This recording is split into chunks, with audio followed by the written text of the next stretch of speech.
Hello नमस्कार students. Radhe Radhe, सत श्री अकाल, सलाम वालेकुम। स्वागत है आप सभी का ऑफिसर्स मैथ्स में। मैं रितेश रोशन।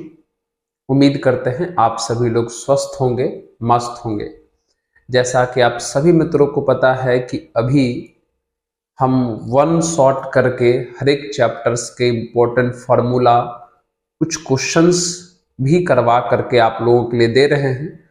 और ये बहुत सारे स्टूडेंट का डिमांड था कि सर इस प्रकार का कुछ वीडियो अगर बन सकता है तो आप जरूर बनाइएगा।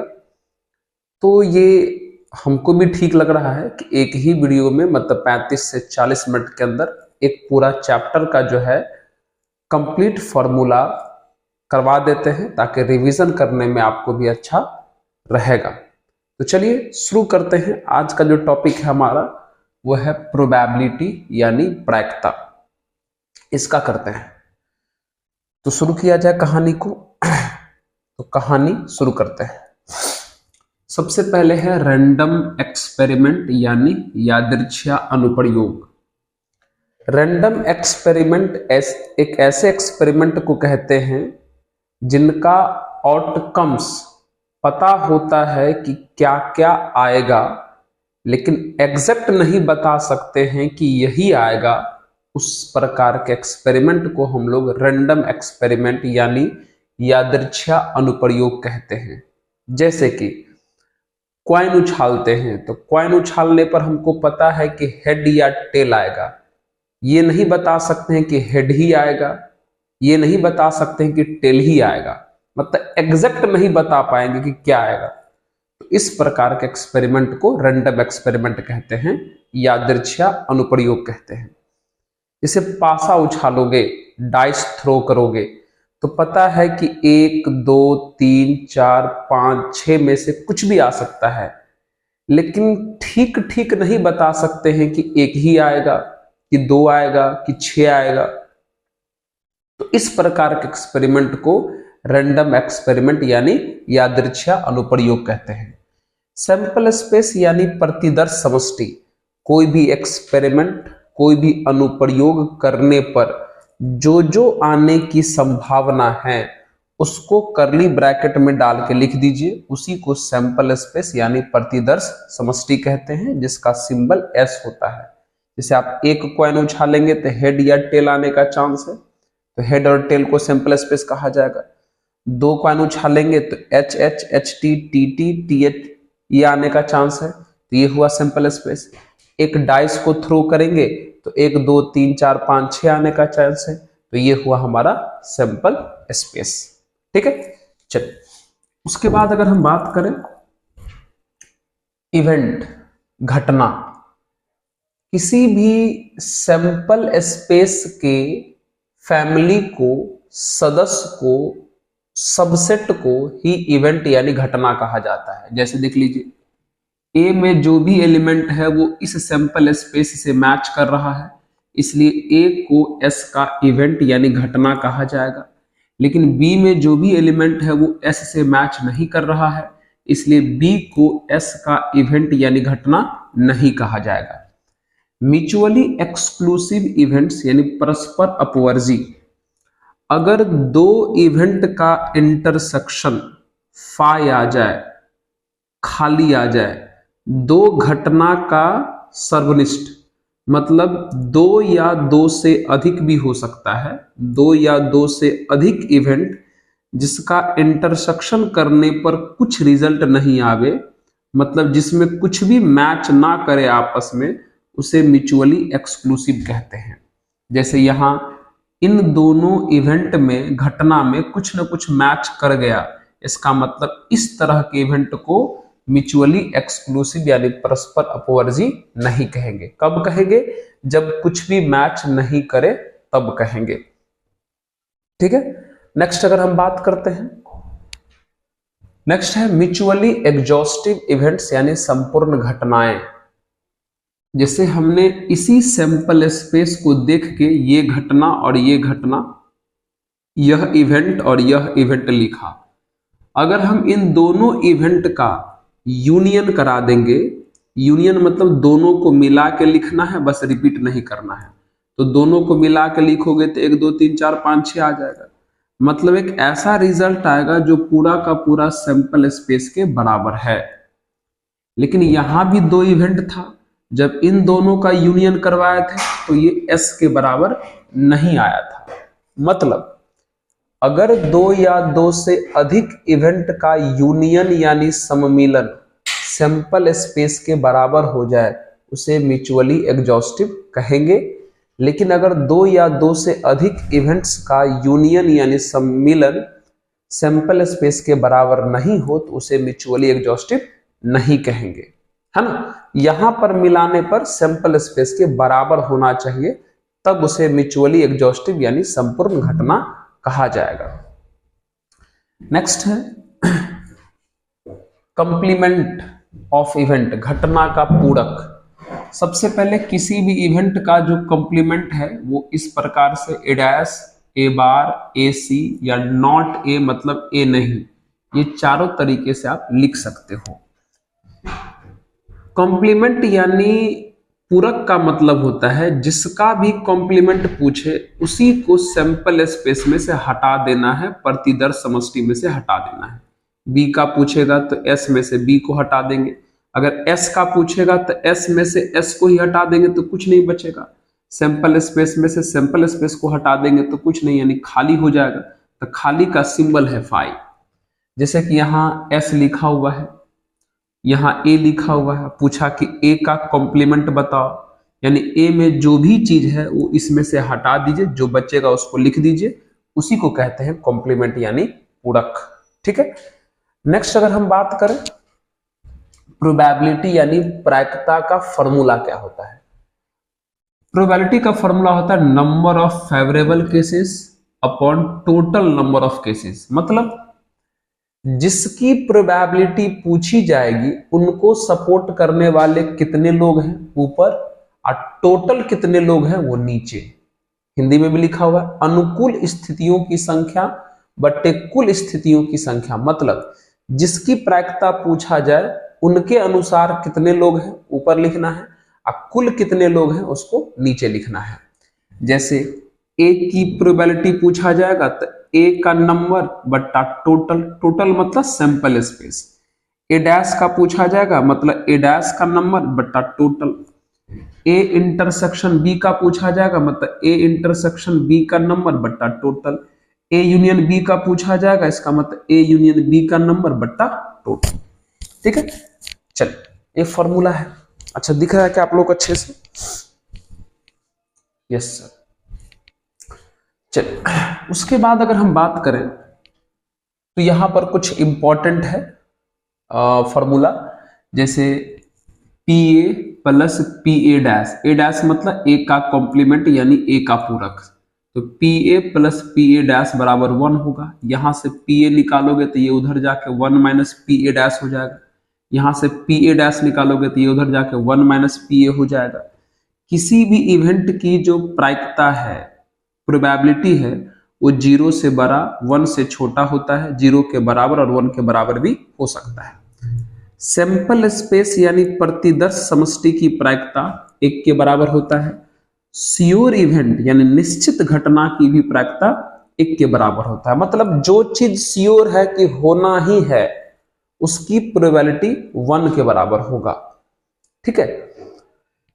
5 यानी खाली यानी इम्पटी का जो प्रोबेबिलिटी है वो 0 के बराबर होता है, जिसको आप इम्पॉसिबल इवेंट यानी अनिश्चित घटना, असंभव घटना यहां लिखना चाहिए, ज्यादा अच्छा रहेगा। असंभव घटना ज्यादा अच्छा रहेगा। ठीक है। असंभव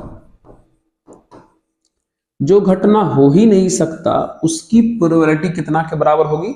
0 के बराबर होगी। ये बात आपको ध्यान रखना।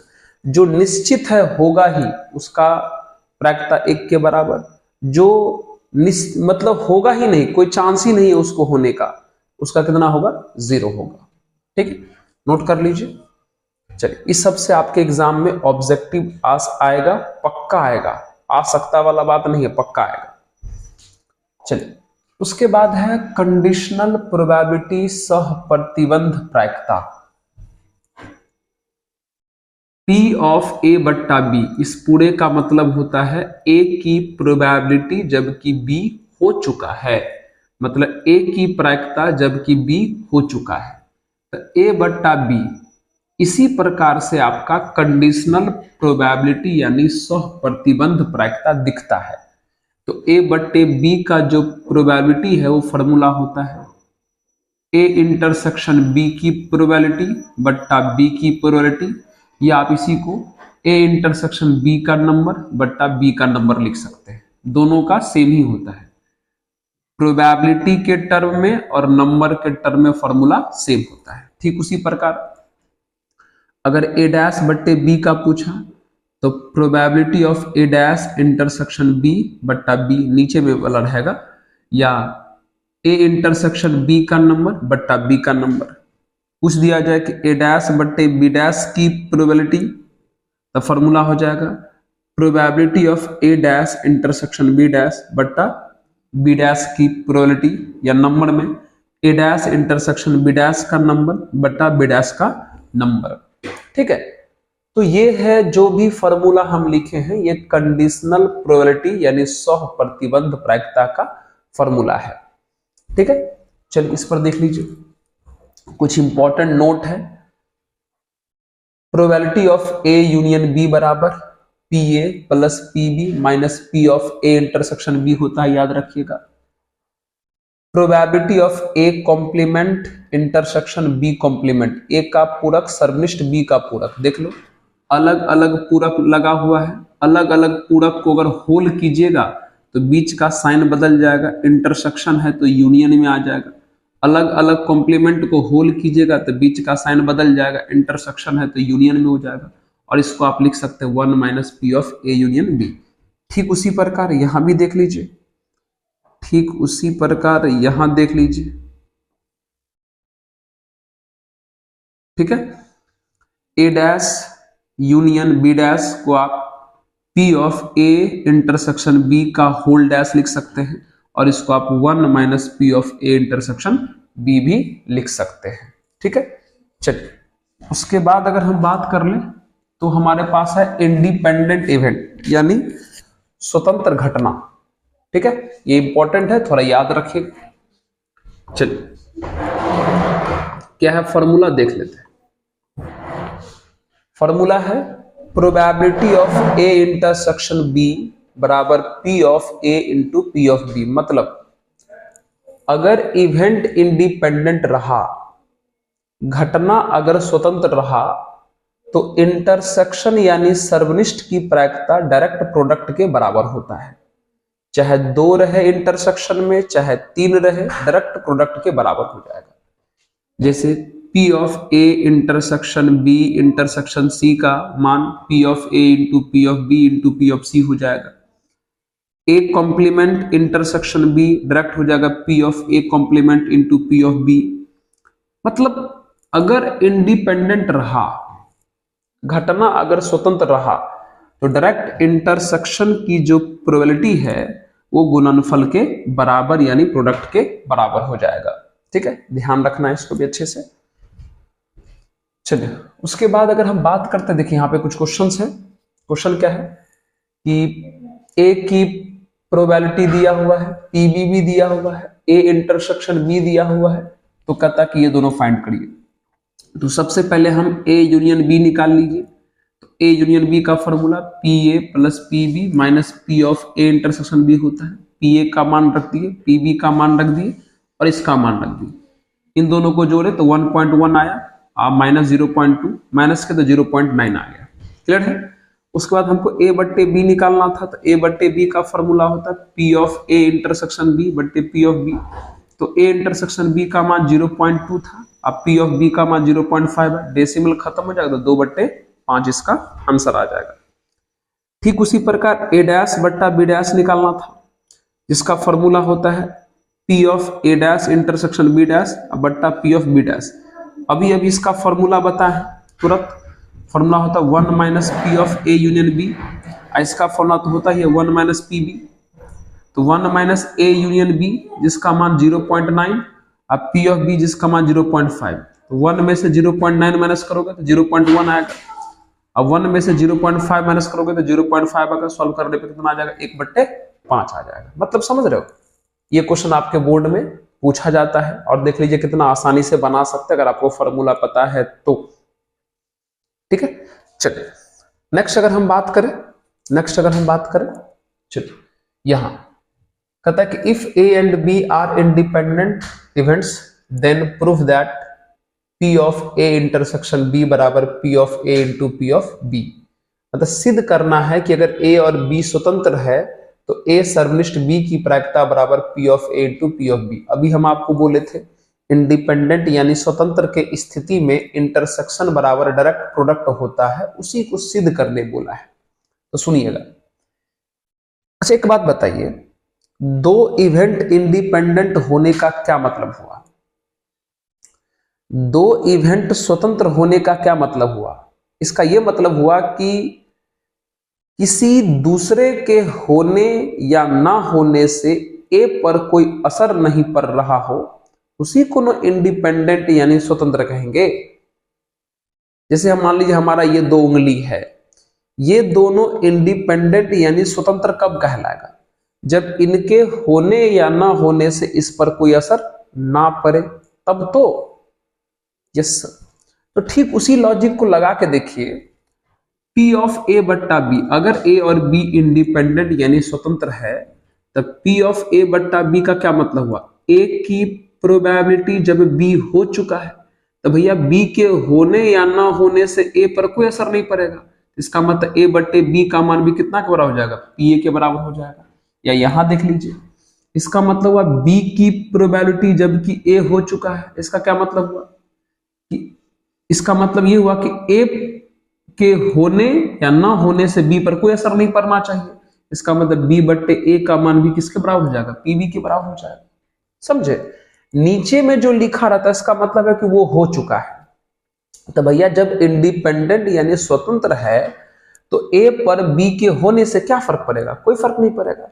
तो P ऑफ A बट्टे B का मान P ऑफ A के बराबर होगा, या P ऑफ B बट्टे A का मान P ऑफ B के बराबर होगा। यस सर, अगर ऐसा है तो देख लीजिए, अब हम इसका लिख दिए formula, P of A intersection B बट्टा P ऑफ B बराबर में P ऑफ A है, फिर बाय क्रॉस मल्टीप्लाई कर दिए तो P of A intersection B बराबर P of A into P of B सिद्ध हो गया।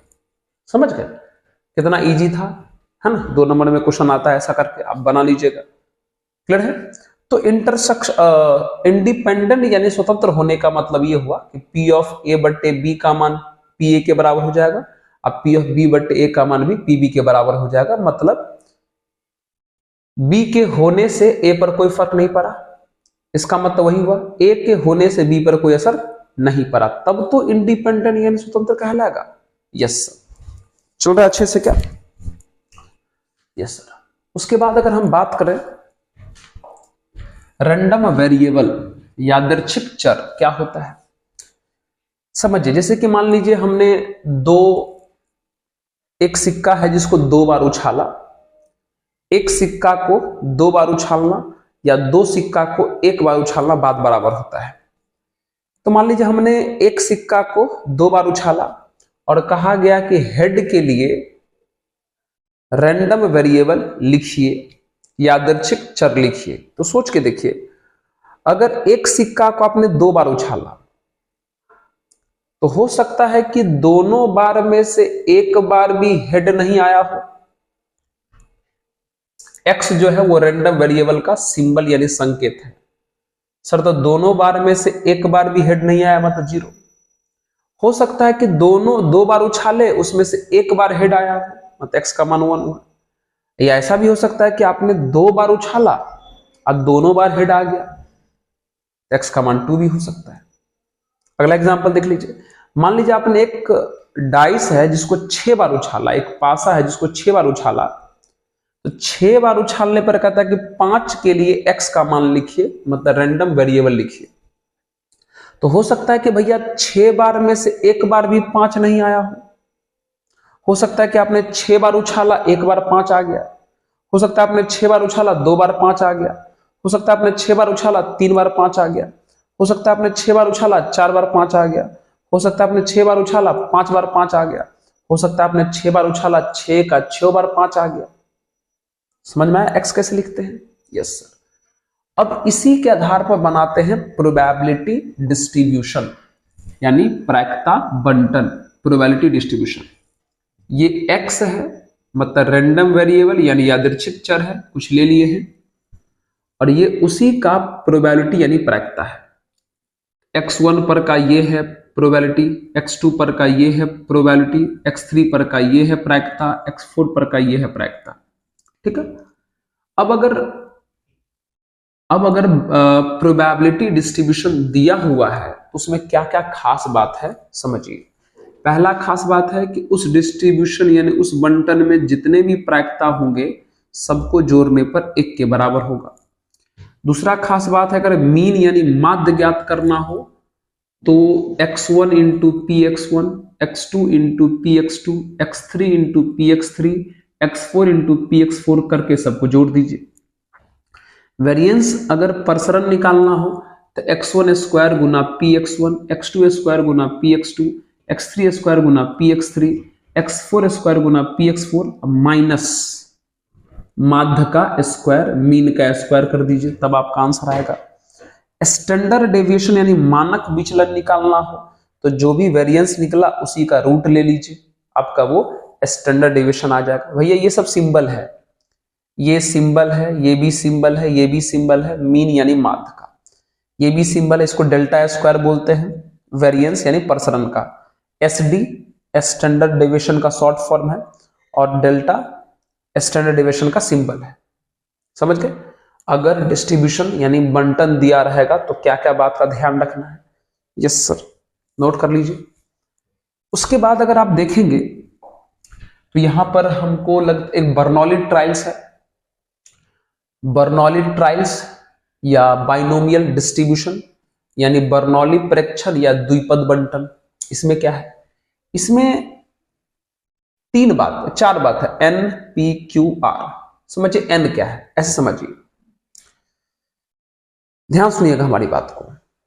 जैसे मान लीजिए कहा गया कि एक सिक्का है जिसको सिक्का ले लीजिए, डाइस ले लीजिए, जो तो मन करे आपका। कहा गया कि एक सिक्का है जिसको आपने 20 बार उछाला। कितनी बार उछाला? 20 बार। ठीक है, तो भैया कितनी बार उछाला? 20 बार, यानी एन का मान हो गया 20। एक सिक्का है जिसको आपने 20 बार उछाला तो एन का मान हो गया 20, नंबर ऑफ ट्रायल्स, मतलब आपने काम यानी प्रेक्षणों की संख्या, यानी काम आपने कितनी बार किया, प्रेक्षणों की संख्या, नंबर ऑफ ट्रायल्स। एक सिक्का को आपने कितनी बार उछाला? 20 बार, मतलब एन का मान 20 हो गया। पी है probability of required event in first trial, मतलब पूछे गए घटना की प्रायिकता जब प्रेक्षण एक बार हुआ हो। मतलब एक सिक्का है जिसको 20 बार उछाल दिया, कहा हेड की प्रायिकता निकालना है। किसकी? हेड की। तो हेड की प्रायिकता तब बताओ जब सिक्का एक बार उछला होगा। तो सर 1/2, इसी को पी कहते हैं। सिक्का कितनी बार उछला है उससे फर्क नहीं पड़ता है, लेकिन जब आप पी निकालोगे तो तब निकालना जब सिक्का एक बार उछला होगा। वही बात यहां पे लिखा हुआ है। उसके बाद ठहरा बात क्यू का। क्यू का जो फॉर्मूला है वो 1 माइनस पी के बराबर है। तो भैया 1 माइनस पी के हिसाब से देखोगे तो 1 माइनस 1/2 यानी कितना आ जाएगा? 1/2 आ जाएगा।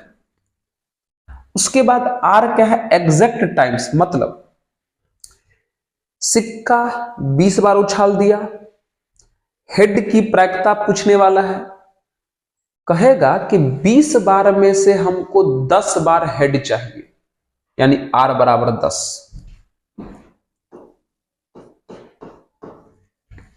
कहेगा कि 20 बार में से हमको 5 बार ही हेड चाहिए, यानी R बराबर 5।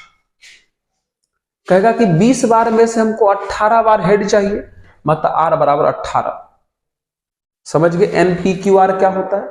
उसके बाद आप इस फॉर्मूला में पुट कर दीजिए, आपका प्रोबेबिलिटी यानी प्रायिकता आ जाएगा। फॉर्मूला है NCR P का पावर R Q का पावर N माइनस R। ये जो आप NCR देख रहे हो इसका फॉर्मूला भी होता है। NCR बराबर फॉर्मूला होता है फैक्टोरियल N बटे factorial N minus R into R, ये फॉर्मूला होता है। ठीक है, तो ये है बर्नौली ट्रायल्स का फॉर्मूला। हाँ, इसमें भी आप मीन निकाल सकते हैं। मीन का फॉर्मूला यहाँ आसान है, n इंटू पी के बराबर होता है।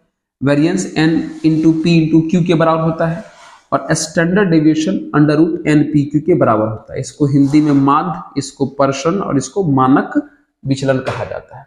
ठीक है, नोट कर लें इसको। ठीक है, चलिए अब देख लीजिए, इस पर कुछ क्वेश्चंस हैं, देख लेते हैं। कहता है कि if coin is toss 3 times then find mean of heads. एक सिक्का है जिसको 3 बार उछाला गया है, तो चित्त का माध्य निकालना है। एक सिक्का है जिसको 3 बार उछाला गया है, तो चित्त का माध्य निकालना है। चलिए ठीक है, तो मेथड 1, भैया सिक्का कितनी बार उछला? 3 बार। तो x का मान क्या होगा? x मतलब रैंडम वेरिएबल, यादृच्छिक चर। हो सकता है कि तीनों बार में से एक बार भी हेड नहीं आया, एक बार हेड आया 3 बार में से, 3 बार में से 2 बार हेड आया, 3 बार में से तीनों के तीनों बार हेड आया, ये सब। अब x पर सबका लिखो प्रोबेबिलिटी। तो x बराबर 0 का मतलब एक भी हेड नहीं, मतलब तीनों बार में टेल आया होगा, है ना, तीनों बार में टेल आया होगा। तो पहला टेल जब सिक्का एक बार उछला तो होगा प्रोबेबिलिटी 1/2, दूसरी बार उछला होगा तब भी टेल का होगा 1/2, तीसरी बार उछला तब भी होगा 1/2।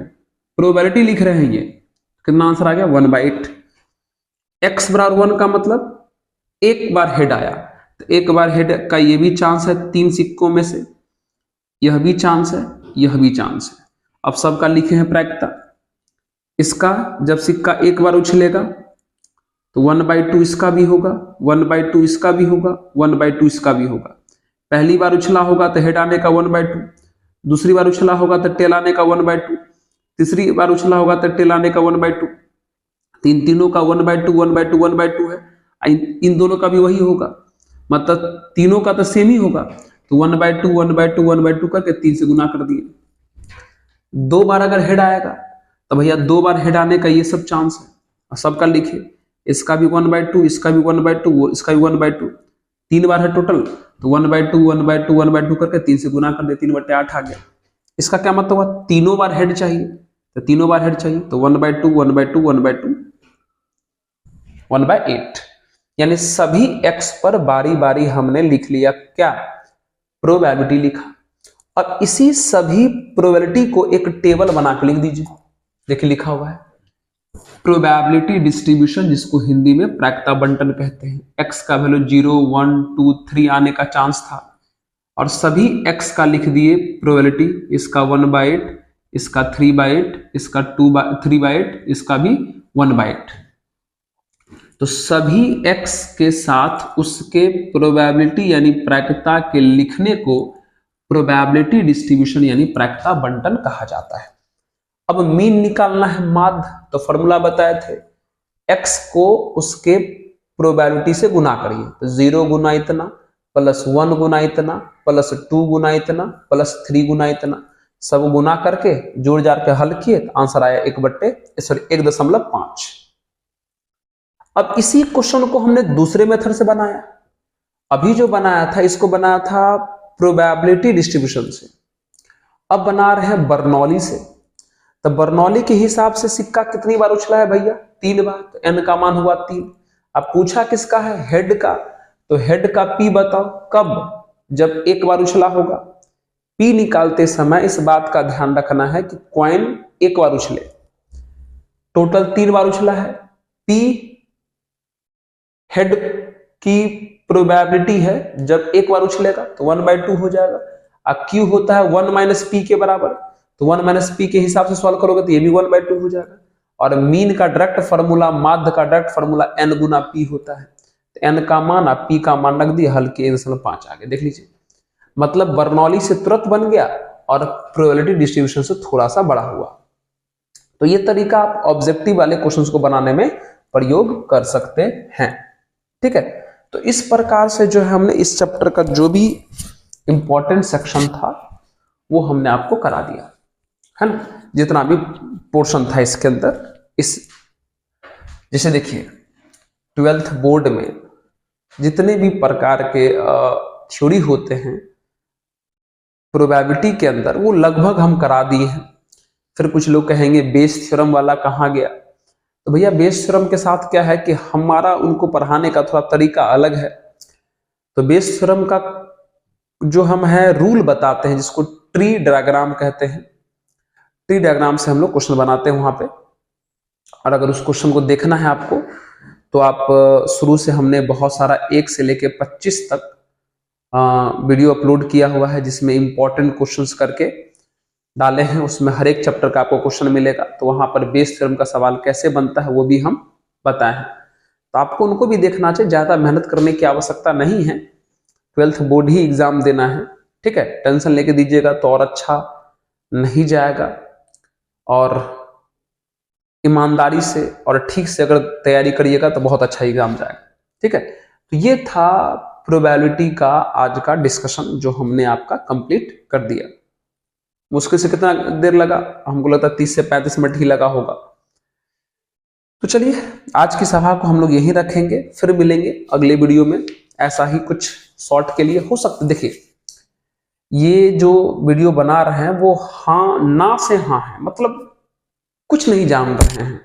और एक बार देख लिए, समय भी नहीं लगा भैया, 30 से 35 मिनट में पूरा चैप्टर कंप्लीट, है ना। तो ये वीडियो ना से हाँ है, आपको देखना चाहिए, है ना। और यहां तक की बात, अगर फुल कोर्स देखना चाहते हैं वो भी इसी पर अपलोड है। पूरा का पूरा प्रोबेबिलिटी अगर पढ़ना चाहते हैं वो भी इसी चैनल पर अपलोड है, आप जाकर देख सकते हैं। पूरा 12th अपलोड है।